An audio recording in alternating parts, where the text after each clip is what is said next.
Assalamualaikum warahmatullahi wabarakatuh. Halo Sobat Misteri, ketemu lagi di channel Kamis Katanya Misteri, channel yang menceritakan cerita-cerita horor penuh misteri. Seperti biasa, di channel ini kita bakal cerita kisah dan pengalaman-pengalaman horor dan misteri. Sebelum kita mulai ceritanya, jangan lupa support terus channel ini dengan cara subscribe, like, share, dan komen. Buat Sobat Misteri yang punya cerita atau pengalaman horor, pingin diceritakan di sini, Sobat Misteri bisa kirim lewat email yang ada di deskripsi video ini. Oke, kita mulai ceritanya. Di beberapa daerah di Indonesia, masih ada cerita yang dipercaya sampai hari ini. Tentang pesugihan, tentang perjanjian gelap, dan tentang makhluk jadi-jadian yang keluar saat manusia lain tertidur lelap. Orang-orang menyebutnya babi ngepet. Tahun 2009, di sebuah kampung kecil di Jawa Barat, warga mulai mengalami kejadian aneh. Uang mereka hilang. Bukan sekali dua kali, tapi hampir setiap malam. Tidak ada pintu rusak, tidak ada jejak pencuri. Seolah uang itu lenyap sendiri. Suatu malam, seorang ibu berteriak panik setelah membuka lemari rumahnya. Uang arisan yang disimpan rapat tiba-tiba hilang tanpa sisa. Warga mulai berkumpul, satu persatu mengaku mengalami hal yang sama. Dan sejak saat itu, kecurigaan mulai mengarah pada satu rumah di ujung kampung. Rumah tua milik pasangan suami istri, Karso dan Rukiah. Dulu, mereka hidup miskin. Karso hanyalah buruh bangunan dengan penghasilan tidak menentu.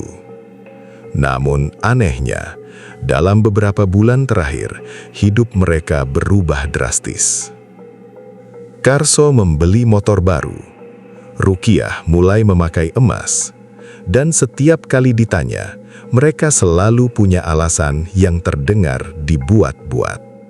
Malam itu, jam menunjukkan pukul 1:12. Beberapa warga sedang ronda di pos kampung.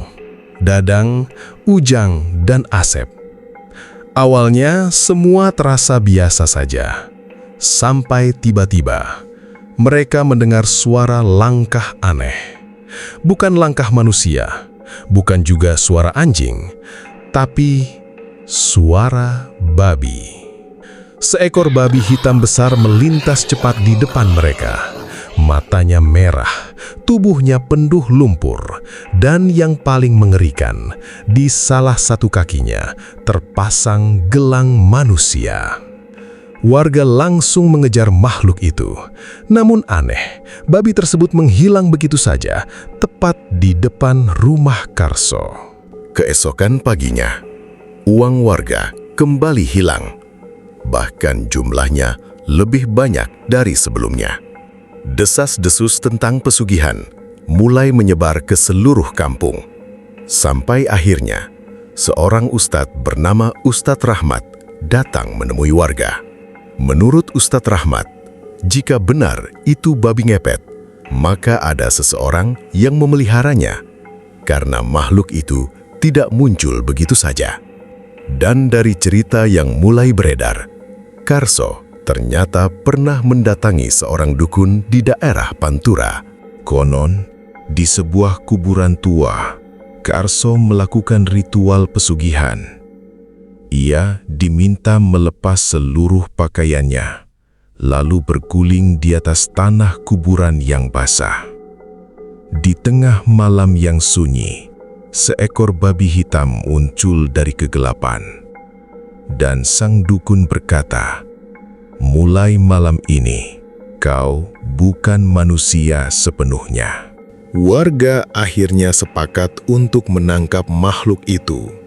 Mereka membawa garam, sapu lidi, dan obor. Konon katanya, babi ngepet hanya bisa dihentikan dengan doa atau benda-benda tertentu. Jam 2 malam, makhluk itu muncul lagi. Kali ini tubuhnya jauh lebih besar. Matanya terlihat seperti mata manusia. Warga langsung mengejar sambil membaca doa. Makhluk itu berlari menuju sawah. Tubuhnya mulai berubah. Kulitnya terlihat seperti manusia yang terbakar. Sampai akhirnya, Dadang melempar sapu lidi ke arah makhluk itu. Dan detik berikutnya, terdengar suara jeritan manusia. Makhluk itu jatuh, tubuhnya perlahan berubah menjadi Karso. Karso menangis. Ia mengaku hanya ingin hidup berkecukupan. Namun, menurut cerita warga, sejak malam itu, Karso tidak pernah benar-benar kembali normal. 3 hari kemudian, Karso menghilang. Rumahnya kosong, pintunya terbuka sendiri, dan tidak ada seorang pun yang tahu kemana ia pergi. Namun, cerita belum berakhir. Suatu malam, seorang anak kecil melihat sesuatu di belakang rumah Karso. Seekor babi hitam berdiri diam di tengah gelap. Matanya merah dan perlahan makhluk itu tersenyum seperti manusia. Sebagian orang mungkin menganggap cerita ini hanya mitos. Tapi sampai hari ini, kisah tentang uang yang hilang, tentang suara kaki babi di tengah malam, dan tentang tetangga miskin yang tiba-tiba kaya masih sering terdengar di banyak kampung di Indonesia. Dan mungkin saat kamu mendengar cerita ini sendirian malam-malam, ada sesuatu yang sedang mengawasimu dari luar rumah.